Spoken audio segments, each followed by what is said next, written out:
Consegui voltar. Vamos ver se agora vocês retomam aí. O Dib volta também. Não sei o que aconteceu. Caiu a transmissão. E agora eu voltei. Estávamos conversando com o Dib Carneiro Neto sobre crítica de teatro infantil. Oi, Wagner. Caiu hoje, né? Aconteceu isso nenhuma vez. Ainda bem que a gente conseguiu voltar. Vamos esperar o Dib voltar aqui. A gente estava falando sobre o trabalho dele nas redes, né? Com Pecinha Vovozinha, que é o site dele de crítica e de... o Instagram tá ruim, né? Acho que é muita gente, mas acho que a noite é pior, né? Tem mais gente ainda fazendo live e tal. É muita gente. Vou ver se eu consigo ver de fazer live também em outras plataformas.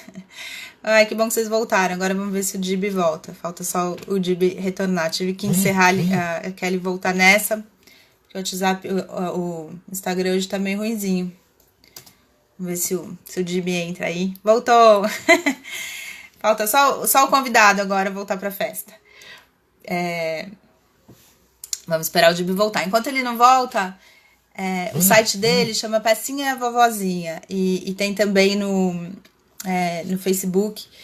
E é super bacana, porque, como eu tava falando lá no outro, né, com ele, é um site único, assim. É muito difícil para quem tem filho, quer levar filho ao teatro, saber meio separar o joio do trigo, sabe? O que é bacana e o que não é, dentro do universo caudaloso aí do teatro infantil. E então o Dib, ele faz um pouco essa digamos assim, separa um pouco, conta pra gente que tá em cartaz, não, tem matérias também, tem muita coisa bacana lá. Acho que o Dib não voltou. Vou ver se eu consigo chamar ele aqui pelo WhatsApp. Bom, né, gente? É isso, ao vivo. Eu que nunca fiz televisão nem nada, tô aprendendo meio na marra aqui. Como que o ao vivo é um perrengue, às vezes, né? Quando as coisas acontecem assim. Tô tentando entrar aqui no WhatsApp da web pra ver se eu chamo ele de volta. Vamos ver aqui, vou chamar o Dib. Enquanto o Dib não entra, eu vou contar um pouco aqui a história. Lá, voltou o Dib. Caiu o Dib. Nunca aconteceu isso, você tá sendo o primeiro. Ai, peraí. Sortudo aqui, que é a primeira vez que caiu a transmissão. Tá falando pra eles que o ao vivo é emocionante, né? Olha só, o problema é aí ou aqui? Agora eu fiquei em dúvida se o meu Wi-Fi Eu tá acho que é o Instagram, porque tá super bom o meu e tá bom o seu também. Eu acho que é o Instagram. Às vezes fica, sei lá, com muita gente, não sei, né? Dizem que tá todo mundo usando ao mesmo tempo. Então, aumentou demais o uso, claro. A gente está em é, casa, é incrível, né? Como as redes sociais, nesse momento, salvaram as pessoas. A gente costumava criticar o mau uso é, das redes sociais, né? E agora a gente está aprendendo a usar de um jeito importante, necessário para a comunicação, né? Muito a legal. nossa janela. Vamos retomar de onde a gente parou lá na hora que caiu, que foi, eu estava te falando que você já tem um trabalho nas redes há um tempo, né? Com seu pecinha vovozinha aí. Uma coisa super importante para quem quer acompanhar teatro infantil. Queria que você falasse um pouco da ideia, desse nome, que também tem um livro, enfim, falasse um pouco desse trabalho Vou nas falar. redes. Sim, eu falei um monte, quer dizer que não, nada foi ouvido, é isso? Foi um ensaio, Dib, foi um ensaio, agora você pode Tá, subir no palco. tá legal. Olha, então, é um site que vai completar 40 anos, 40, 4 agora em julho. E logo que eu saí do jornalismo impresso, do Caderno 2 do Estadão, em 2011, eu migrei imediatamente para uma coluna virtual semanal no site da revista Crescer, da editora Globo, né, que é especializada principalmente em assuntos de primeira infância, e eles me chamaram para escrever lá. Durou também um tempo essa coluna na revista Crescer. Depois eu transformei tudo no meu site, Pecinha é a Vovozinha, aproveitando o nome do livro que eu tenho editado, um dos 2 livros que eu tenho sobre teatro infantil editados. É um título que vem desde uma matéria que eu fiz no Caderno 2, falando dos pecados que eu via nos palcos do teatro infantil. Foi uma matéria que deu muita leitura, assim, as pessoas começaram a usar aquela lista que eu fiz de tanto ver peça infantil, que eu observava que tinha de mais problemático na hora de fazer e de levar para o palco uma peça infantil. E eu fiz uma lista que chamei de Os 10 Pecados. E pus o título de pecinha é a vovozinha, justamente porque ainda se fala muito em teatro infantil no diminutivo. Eu vou ao teatrinho, vou levar meu filho para ver uma pecinha. E eu resolvi brincar com a vovozinha do Lobo Mal e fiz essa brincadeira e deu muito certo. Todo mundo gosta desse título e eu pus o título no site também. E é um nicho realmente para teatro infantil. Muita gente me pede para ampliar para literatura infantil, para música. Existe também um filão aí que se desenvolveu nesses anos muito, que é o da música, shows para a criança, mas eu não consigo, porque realmente, como você falou, eu faço sozinho o site, eu não consegui patrocinador, né? Aquele problema, aquela velha ladainha de sempre. Então, eu não consigo ter uma equipe para me ajudar. Então, não dá muito para eu ampliar para outras áreas. E é para dizer a verdade, eu gosto que seja só sobre teatro para crianças, porque é um segmento que passou muitos anos carente, precisando de espaço, dividindo o seu espaço com todas as outras artes. E esse meu site, Teatro Infantil, não divide com ninguém, é só a turma, é a minha turma, é a nossa turma. E o que aconteceu também é que no Estadão eu ficava muito preso na redação, né? Como editor do Caderno 2, eu não tinha muita mobilidade para sair de São Paulo e conhecer o teatro infantil feito fora de São Paulo. Aí, a partir de 2011, como eu fiquei mais livre, trabalhando por minha conta em casa, eu recebi muitos convites para festivais, para debater peças, para ser júri, para ser curador de festivais em várias capitais do Brasil, cidades do Brasil. E isso também me ampliou um pouco, né? O site acabou me dando essa repercussão nacional e as pessoas viam o site fora de São Paulo e me acionavam, me convidavam.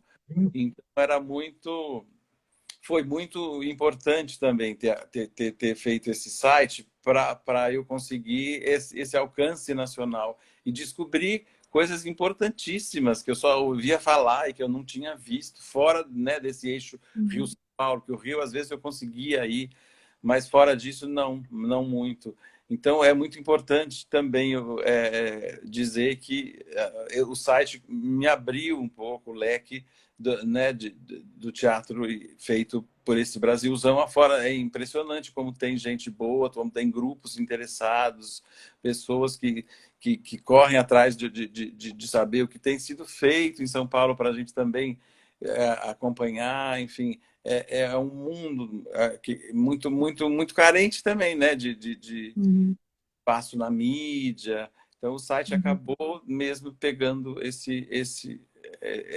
essa turma toda querendo falar, querendo mostrar a cara, querendo mostrar o seu trabalho. Foi muito legal ter esse site para isso. E aí, assim, só para emendar na conversa, o que eu tenho feito agora, nesse momento de quarentena, né? Que não tem peça em cartaz. Eu há muito tempo, eu tenho a ideia de fazer mais um livro sobre teatro para crianças e jovens. Porque eu tenho o Pecinha Vovozinha, depois, um pouco mais tarde, eu criei um chamado Já Somos Grandes, que o Pecinha surgiu muito baseado nos defeitos que eu vi no palco. Conforme o tempo foi passando, eu fui observando que essas peças foram melhorando de qualidade, houve uma preocupação maior dos encenadores e uns cuidados básicos começaram a ser respeitados no palco. E eu falei, nossa, já está em outro nível, já está em outro patamar, então já somos grandes, crescemos no teatro. E aí fiz esse outro livro. Então, esses dois livros, na verdade, eles são compilações de coisas que eu fui escrevendo, principalmente, né, no Estadão, mas depois também na revista Crescer, no virtual. E eram como se fossem antologias, compilações de críticas, de entrevistas que eu fazia e que eram então, publicadas. Então, eu reuni tudo em livro, nesses dois livros. Agora, eu resolvi que eu vou fazer um livro começando do nada, do zero. Não é material já publicado, é todo material inédito, voltado especificamente para os dramaturgos, para quem escreve para aqueles jovens. Um livro para conversar sobre dramaturgia mesmo. Então, assim, Uau. como é que você escreve uma peça para crianças? O que você se preocupa nessa hora? Eu comecei a observar ao longo dos anos, porque assim também eu descobri, percebi esse ano, de repente, agora em março, que eu estou fazendo 30 anos de crítica. É uma data redondíssima, 30 anos 2020. de crítica de teatro infantil? 30 Teatro, anos, gente. 30. Caramba! Uau. A primeira crítica foi em 1990, na Vejinha, Veja São Paulo, em 14 de março. Então, 14 de março de 2020, eu completei 30 anos escrevendo sobre isso na imprensa. Então, então eu resolvi que esse livro vai vir num momento legal. Já faz tempo que eu tinha esboçado esse livro na minha cabeça, né? E a quarentena agora me fez ligar o computador, sentar e começar a fazer. Então, claro que eu vou também utilizar trechos de críticas que eu já publiquei a respeito de dramaturgia, até, né, entrevistas que eu fiz com dramaturgos, trechos, mas vão ser todos textos novos. Eu vou usar esses pedaços de material que eu tenho ao longo desses 30 anos para falar de escrever para crianças. Então, assim, como é que quais são os temas mais comuns? Então, assim, tem uma turma, então, eu quero escrever uma peça infantil. Tem uma turma, então você tem vários caminhos. Então, você vai escrever com bonecos, então existe toda uma dramaturgia voltada para quem faz teatro só para bonecos. Vai ter um capítulo sobre isso. Eu quero falar sobre o folclore brasileiro. Tem grupos que se debruçam sobre as lendas brasileiras, a dramaturgia é toda voltada para isso. Então, vai ter outro capítulo sobre essas pessoas que fazem isso. Tem grupos que recontam fábulas, então valorizam, revalorizam contos de fadas e de uma forma criativa e renovam isso tudo com novas linguagens, com novas estéticas, mas com fada e bruxa em cena. Então também esse é outro tipo de dramaturgia que vai ser contemplada no livro. Então é isso que eu quero fazer de uma forma sistemática, né, nesse livro. É claro que tem dramaturgos que vão merecer capítulos especiais nesse livro, né? Por exemplo, a obra do Marcelo Romagnoli Pensei nele quando você falou isso, engraçado. é um grande autor que não consigo não ter um capítulo só para falar de tudo que ele já escreveu, junto com a banda Mirim e fora da banda Mirim. Ele que construiu toda uma carreira nesse mundo do teatro para crianças e jovens, que precisa ser contemplado nesse livro. Outro, Ângelo Brandini. Ângelo Brandini, de um tempo para cá, se debruça sobre Shakespeare e faz É Shakespeare. maravilhoso. É Uma... Vagalume Tum Tum, né? A grupo Exatamente. dele. Vagalum Tum Tum, exatamente. Então também vai ter um capítulo sobre o Ângelo Brandini transformando tragédias de Shakespeare em peças infantis. Então, como é que isso é feito? O que ele já fez?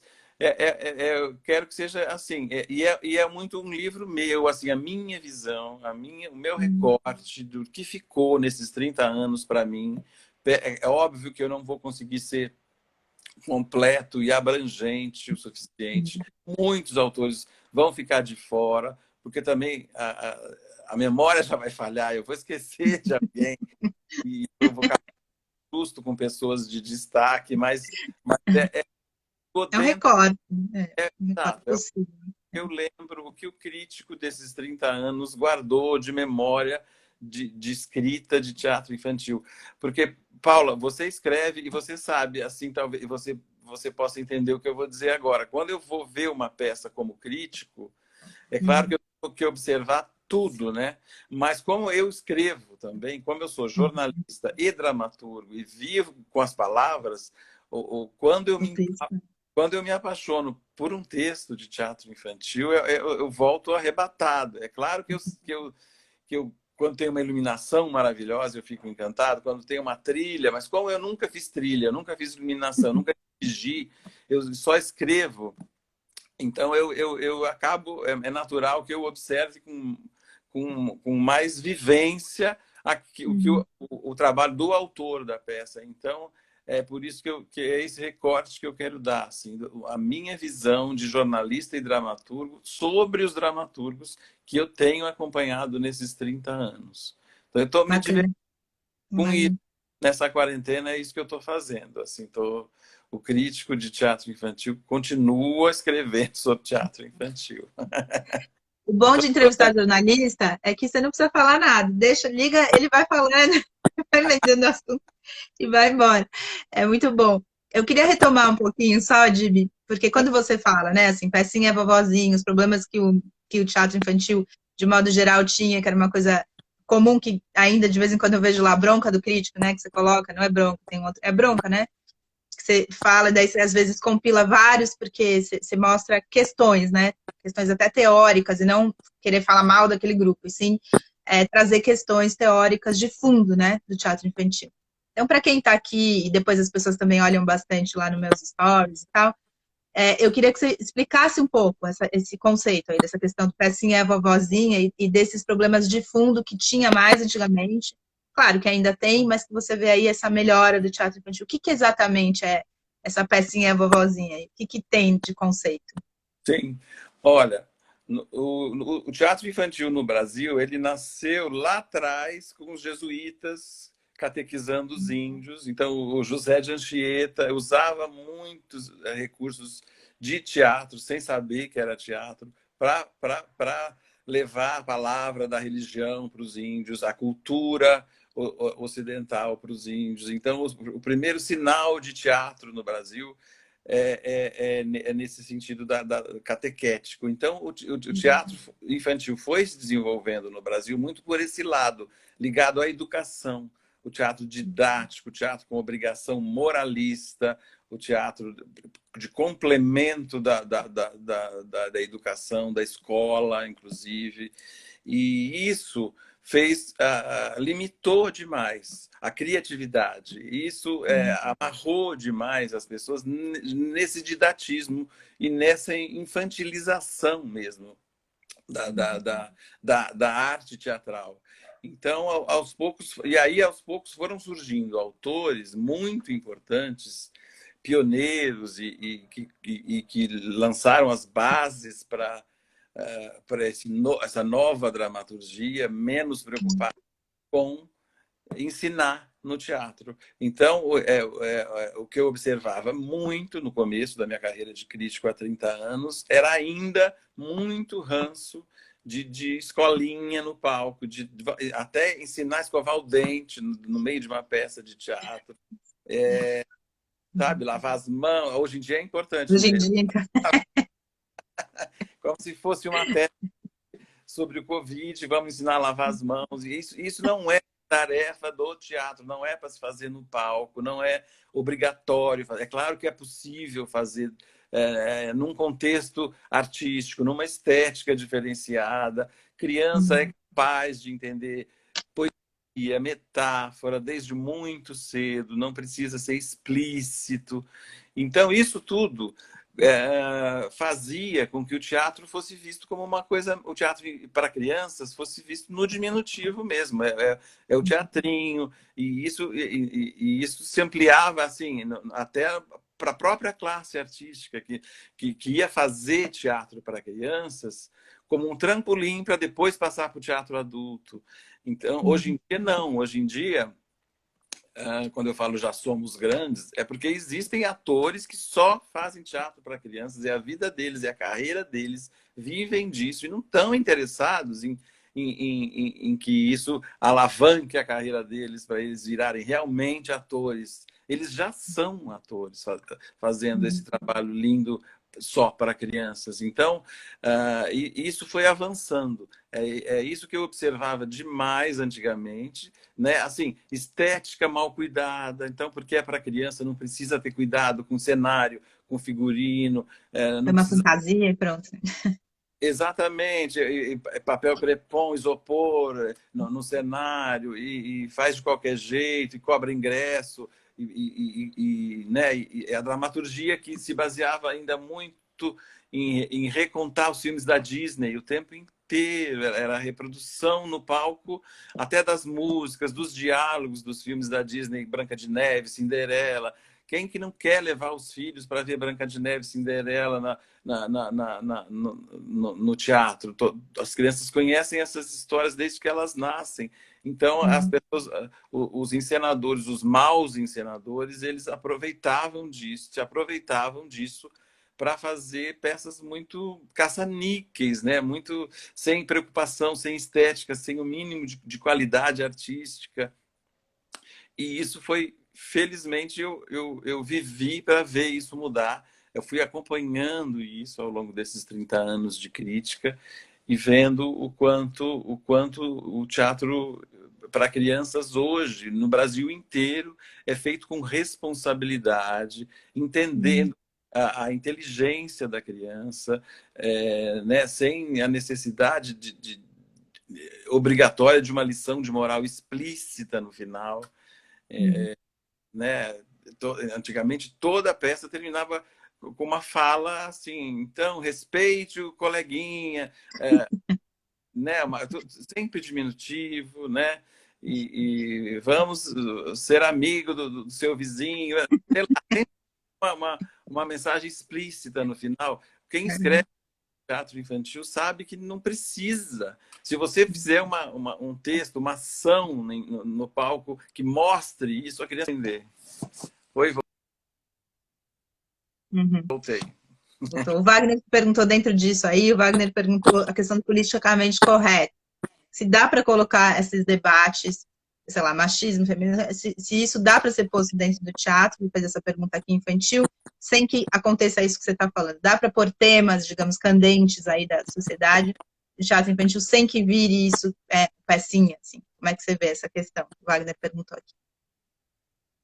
Obrigado pela pergunta, Wagner. Sim, dá muito para fazer isso. Eu me emociono cada vez que eu vejo. É gozado, eu tenho 30 anos de crítica e ainda me emociono demais com as coisas que eu vejo, com a delicadeza com que os temas são tratados.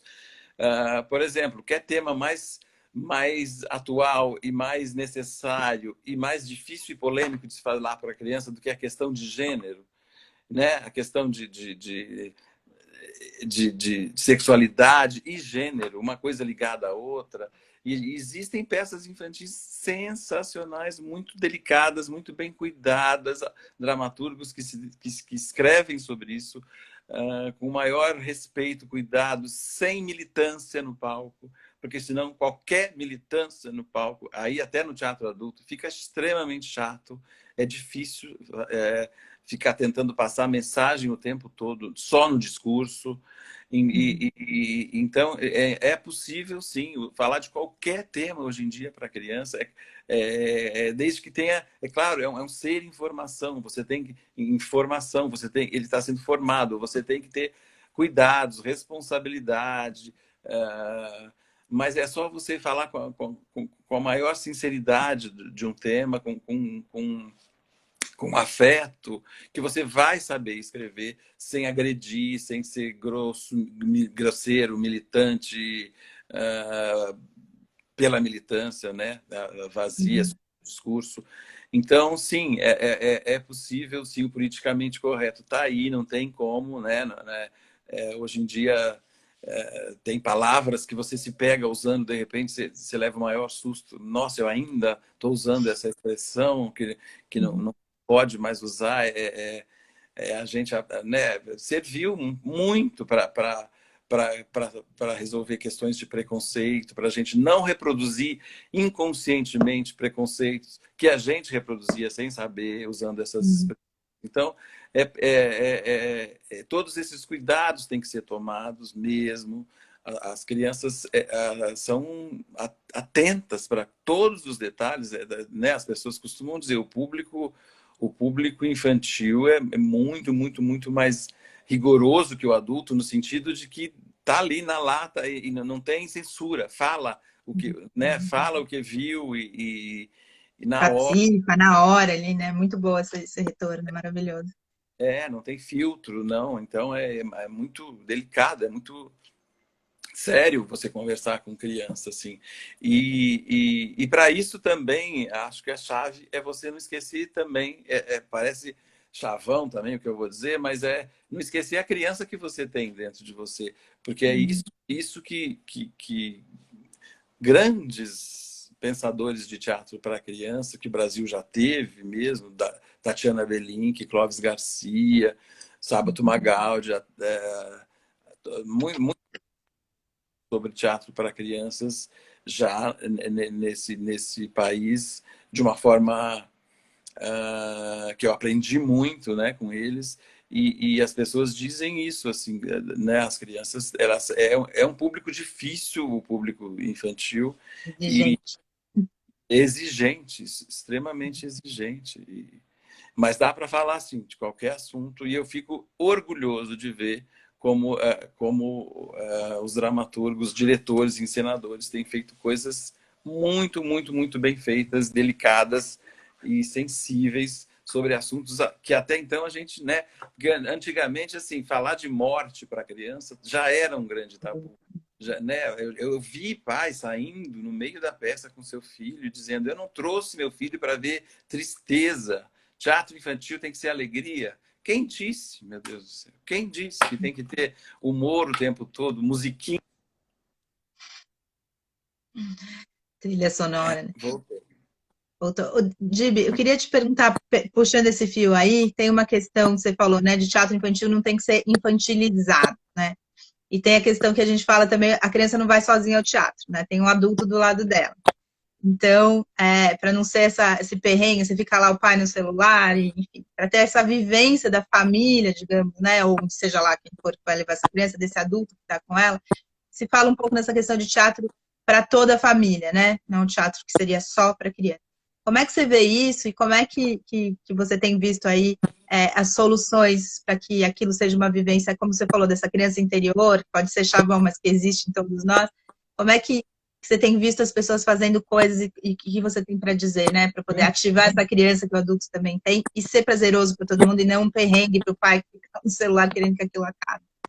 Verdade, isso é uma grande questão mesmo. Muito legal você tocar nisso, porque eu também já vi cenas constrangedoras no teatro, no início quando eu comecei a acompanhar, de pais dormindo e a criança do lado, e pais com um livro e uma lanterninha lendo o livro.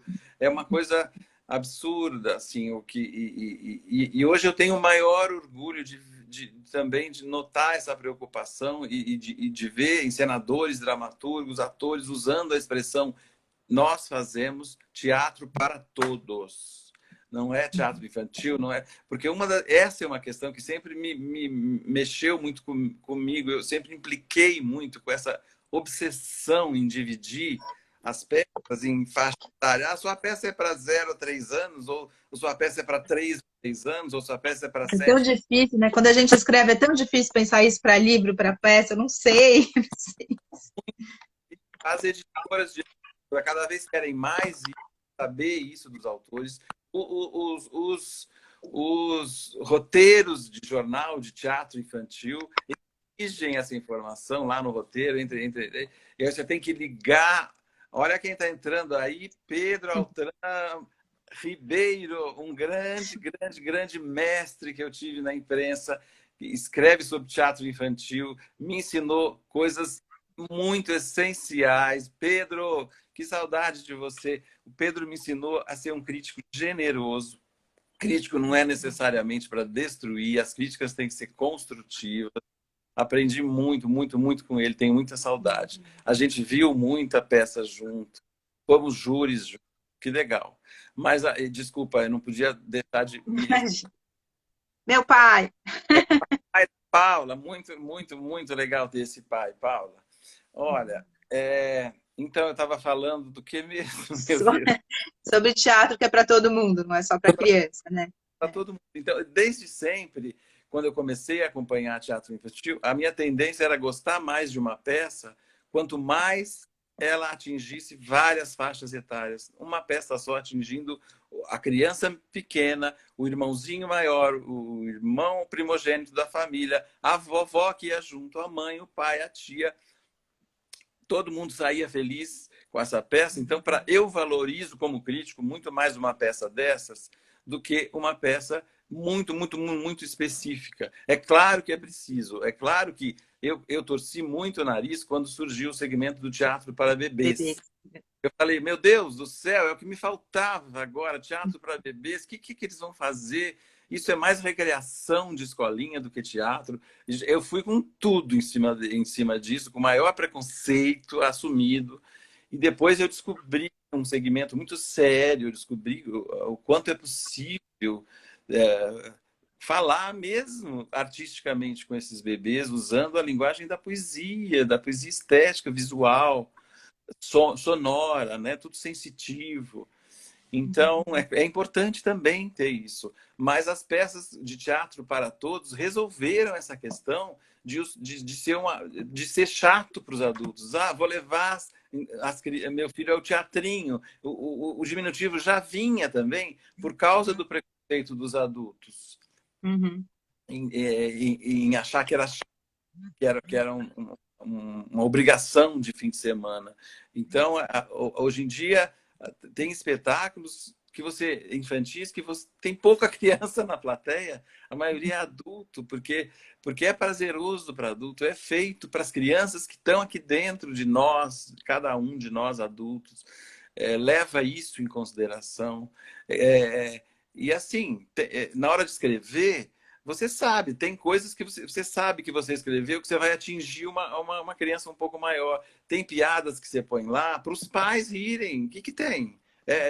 Todo mundo vai junto. Essa preocupação é muito válida e necessária quando você vai escrever uma peça infantil hoje em dia, justamente porque a criança é levada, ela não vai sozinha, ela não escolhe no jornal, pai, eu quero essa hoje, porque ela não sabe nem ler ainda. Então, importante na hora de escrever você saber que a família toda está lá no palco. Você tem que, sim, você tem que. Aí, às vezes, eu fiz muita crítica dizendo: olha aqui, essa piada é muito de adulto nessa peça infantil. Não, né? Não. Mas depois eu tive que rever esses conceitos todos também, porque é importante você fazer o pai dar uma gargalhada. Que coisa mais linda, filho e pai rindo ao mesmo tempo na plateia. Eu me emociono, eu observo muito as plateias também, não só o que está acontecendo no palco. E essa interação de adulto e criança na plateia é rica, é linda. Quando se dá, aí sim é o verdadeiro teatro aconteceu, né? Porque o teatro para crianças é para todo mundo mesmo, né? É isso. Você falou algumas coisas muito legais, né? Eu acho que quando fala de crítica, eu acho que talvez não tenha ainda uma cultura muito de crítica, né, no Brasil, nesse sentido de entendimento de quem é essa figura, né? Como se fosse falar mal, né? Ah, ele vai lá para falar mal para falar bem. E quando a gente começou a conversa, eu falando que o crítico faz parte, digamos, dessa cadeia produtiva da arte, né? É Sim, super importante. Então, você acabou de falar, eu fui com preconceito no teatro bebê, eu aprendi, né? Ah, eu achava ruim quando era uma piada para pais, depois eu revi. Quer dizer, tem uma vivência do crítico, né? Você está falando, são 30 anos, né? Você fala, eu observo a plateia, quer dizer, a crítica não é só, digamos, o texto, ou só a luz, ou só aquilo. É essa experiência teatral que você também está imerso, que você observa. Queria que você falasse um pouco disso, desse papel do crítico, como é que você foi entrando, vendo isso, porque não sei se você um dia acordou e falou, vou virar crítico, né? Você vai se formando, né, um crítico ao longo do tempo, né? Queria que você falasse um pouco desse papel. eu não tenho uma formação acadêmica de teatro. O que eu fiz na universidade foi jornalismo. Então, Uhum, eu também já ouvi muitas críticas a esse respeito. Como que um crítico pode ser cria de redação de jornal e não ter estudado teatro formalmente, defendido uma tese? Realmente, eu tenho que ser humilde né, e aceitar esse tipo de crítica, porque aí eu construí a minha carreira de crítico na prática, indo lá, entrevistando as pessoas, conhecendo os grupos, vendo a peça, escrevendo as minhas impressões. No começo eu chamava de resenha, né, enfim. Mas o tempo vai te dando parâmetros de comparação, de tanto que você vê as peças e vai te dando uma autoridade para você usar esses parâmetros e dizer, olha, essa peça eu tô vendo que o defeito está aqui, porque na outra foi feito diferente e funcionou muito melhor. Então, a minha carreira de crítico é muito empírica, é muito assim, de ver acontecer ali.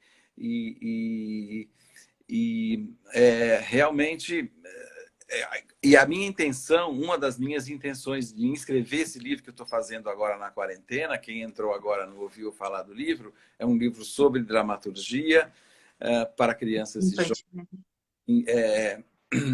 É tentar despertar vocação em jornalistas para a crítica também de teatro infantil. Porque é muito difícil, né? Os jornalistas todos da área de cultura, eles querem escrever sobre cinema, que é o que dá mais visibilidade, que é o que está mais na mídia o tempo todo.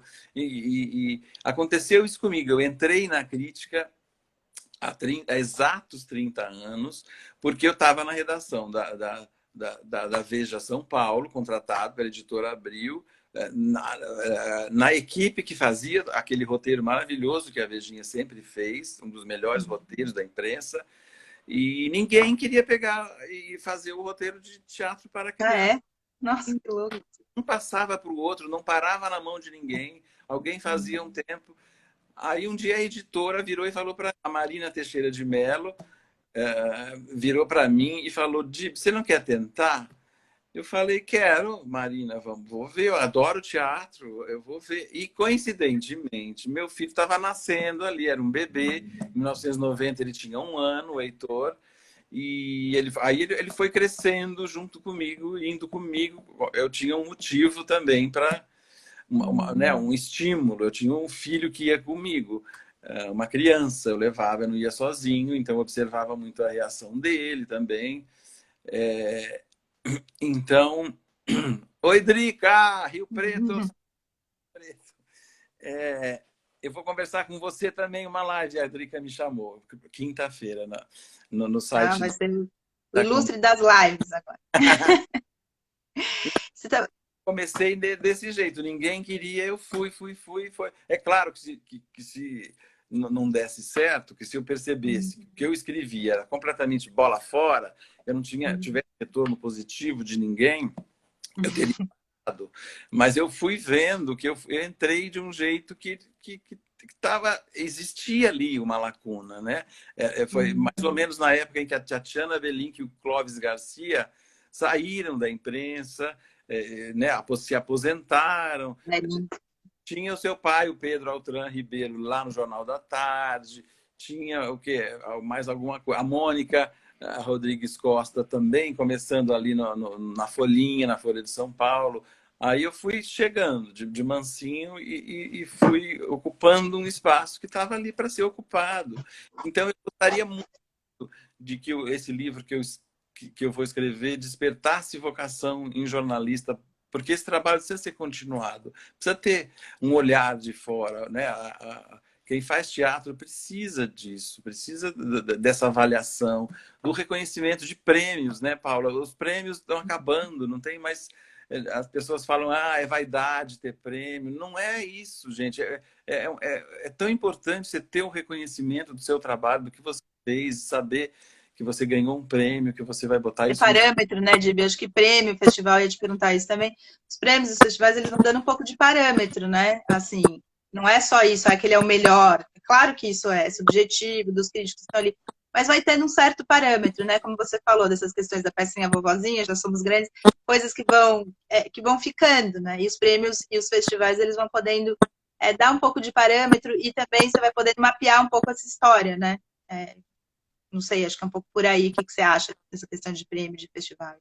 Nossa, é fundamental que continue. Agora também com essa história, os festivais foram todos sendo cancelados, né? A gente entende, não pode aglomeração. mas isso tem que ser retomado, os patrocínios têm que se voltar para isso. Olha o que aconteceu, gente. Outro dia eu li aqui nas redes sociais mesmo as pessoas dizendo as 3 disciplinas menos valorizadas na escola, educação física, artes e música, estão salvando essa quarentena. É isso que precisa, que se a gente sair dessa com essa nova mentalidade, as pessoas entendendo a importância que as pessoas que fazem arte têm nesse país para a vida, é vital, são atividades vitais. Então, esses festivais são muito importantes de continuarem acontecendo por esse Brasil afora, porque eles reúnem grupos de diversas linguagens, os grupos se conhecem, é uma troca, né, de experiências e dá mais visibilidade, porque quando você está todo mundo junto num festival, a imprensa chega mais também e divulga mais o seu trabalho. E é uma forma de aprender o tempo todo. Todo mundo aprende com o festival, de ver. Não existe querer fazer teatro, seja para que faixa etária for, sem ver o que os outros estão fazendo. Eu não me conformo quando eu ouço as pessoas dizerem que elas não têm tempo de ver. Imagina como que você quer fazer uma coisa. É a mesma coisa, você quer escrever um romance e você nunca leu romance nenhum. Entende? Você tem que ver o trabalho do seu colega, você tem que. O jornalista, ele não consegue. Os outros entrevistados aqui que eu converso, eles vão falando, nem ver o que está escrito aqui. O jornalista, ele fica assim, quem entrou, qual é a pergunta? Eu não sei se eu já tenho que responder agora ou se daqui a pouco você vai me perguntar. Eu acho legal, mas é novo para mim, pelo menos. Assim, é um jeito que a gente está descobrindo novos. Mas é engraçado, porque os outros nem davam bola para isso. Jornalista é isso, também gosto. Eu acho que tem outras duas questões que vão voltar aí, acho que de maneira diferente, valorizando jornalista e cientista, né? Que também estava na moda falar mal dessas profissões. Verdade, exatamente, também sim. A gente tem mais 2 perguntas e está chegando, está se encaminhando para o fim, que a gente tem 1 hora só e aqui o tempo ele voa, é muito bacana essa conversa. São 2 perguntas, uma acho que você já respondeu, né, que o Wagner está falando se você acha que terá arte pós-pandemia e recursos, a gente espera que sim, né, principalmente recursos. E naquilo que você estava falando de adaptação, né, que seja da Disney, de muitas adaptações, teatro infantil muitas vezes vai para a parte de adaptação. O Tom perguntou sobre a questão do Monteiro Lobato, né? E só que daí eu posso estender um pouco isso, né? Adaptações de coisas, digamos assim, que tinham questões chamadas de racistas, essas questões de como adaptar os clássicos sem... você falou da Vagalume Tum Tum, que faz isso com Shakespeare maravilhosamente bem. Como é que você vê essa questão da adaptação, que você não tenha, sei lá, que desconfigurar a obra, mas ao mesmo tempo tem coisas lá que não dá para trazer, né? Expressões, como você estava falando, né? Coisas que não dá. Como é que você vê essa questão da adaptação? Para a gente se encaminhando para o fim da nossa conversa. Tá legal. Então, a questão da pandemia realmente a gente vai passar por um período difícil, né, Wagner? Muito difícil, né, de retomar recursos e tudo, mas a gente não pode perder a esperança e ter fé e continuar cada um fazendo o seu trabalho.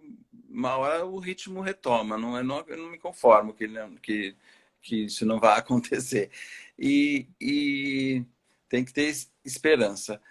E realmente, assim, as adaptações, o Monteiro Lobato, tem muitas questões que foram, né, levantadas, que antigamente a gente lia e nem se importava com nada disso, e de repente a gente percebeu, meu Deus, que delicado mesmo essa personagem, essa fala, esse jeito que o Monteiro Lobato escreveu. São cuidados, o mundo avança, as questões estão aí, é tudo muito dinâmico, graças a Deus que é assim, que tudo se transforma, que a gente percebe os erros e corrige os erros na nova geração.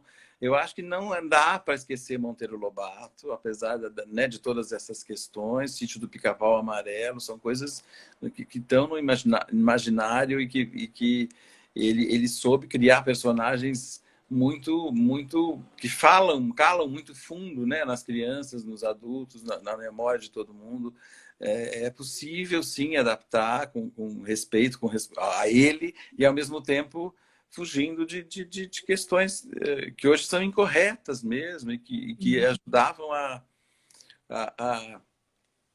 levar o preconceito adiante sem a gente mesmo Nem perceber. perceber. Sem perceber, a gente incorria em vários erros e de repente, que bom que existe todo um movimento que fez a gente... É claro, outra coisa também, que com o tempo eu fui, né, melhorando, porque eu também achava muito chato essa coisa do politicamente correto. Meu Deus, lá vem esse discurso outra vez, você não pode usar essa palavra, você não pode usar aquilo, mas não foi com essa intenção. Mas é importantíssimo que teve esse momento chato, que é porque agora o que sobrou é uma coisa saudável, né? O que sobrou é um comprometimento e uma responsabilidade com aquilo que eu falei, com um ser que está sendo formado, uma criança. Então não dá para você usar qualquer palavra sem prestar atenção na palavra que você está usando. Não é questão de ser chato, não. Dá para fazer isso sendo muito criativo. Dá sim.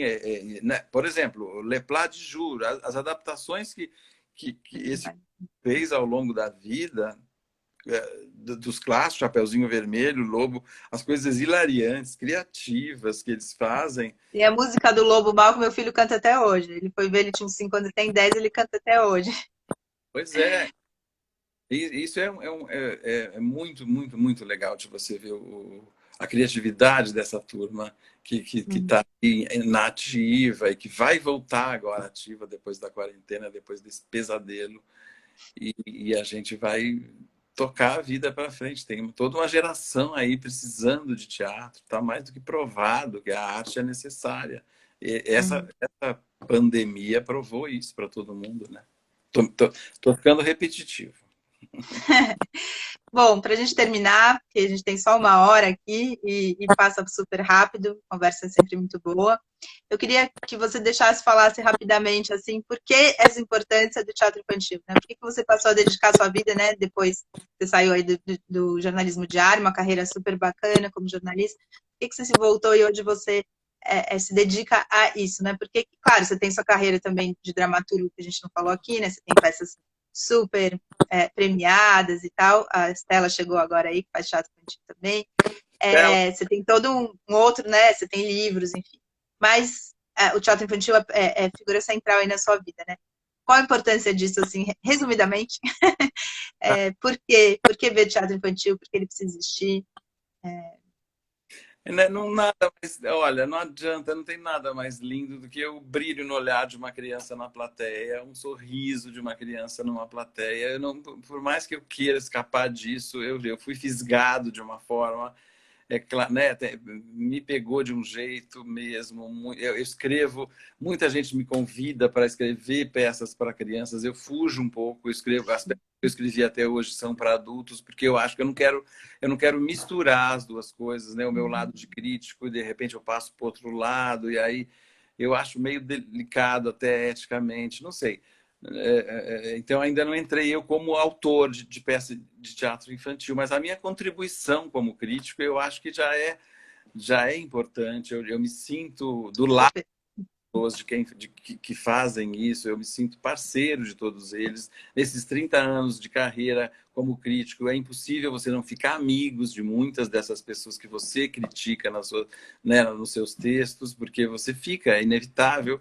Então é isso, o teatro infantil faz parte assim, né, da formação emocional das crianças.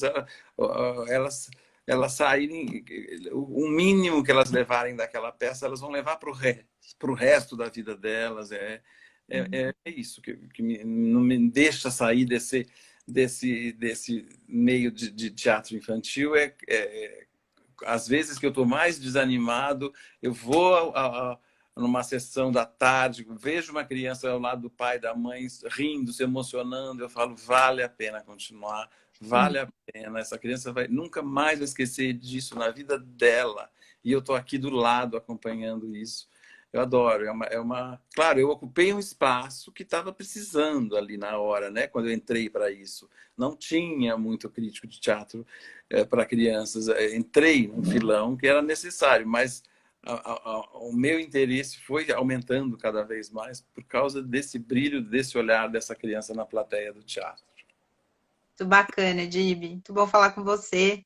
É Obrigado, Paulo. bacana que você esteja aí fazendo esse livro, né? A gente tem que inventar coisas aqui. Essas conversas têm sido super legais. Vou dizer que fica no ar por 24 horas lá nos meus stories, se alguém quiser ver. E te agradeço muito. Muito bom te ver.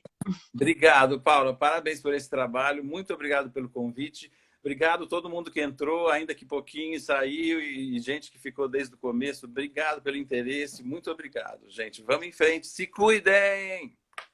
E deixa seu Instagram, qual que é? Dib Carneiro Neto, né? @Dib Carneiro Neto. Eu não sei se tem o Neto ou se é Dib Carneiro, eu nunca sei. Dib Carneiro. Eu acho que é Dib Carneiro Neto. É, Procurem. Tem no Facebook também, o do Pecinha Vovozinha. Tá no ar também o site, né, Dib? tem, Tá tá lá. Tem no. muito material bacana para ler, tem os livros do Dib, vejam. E amanhã eu vou conversar com a Patrícia aqui sobre dramaturgia do exílio e do confinamento. Para Patrícia Freitas. Muito legal. Obrigado, Tchau, Paulo. Dib. Obrigada a Tchau, você. tchau, Tchau. gente. Obrigado.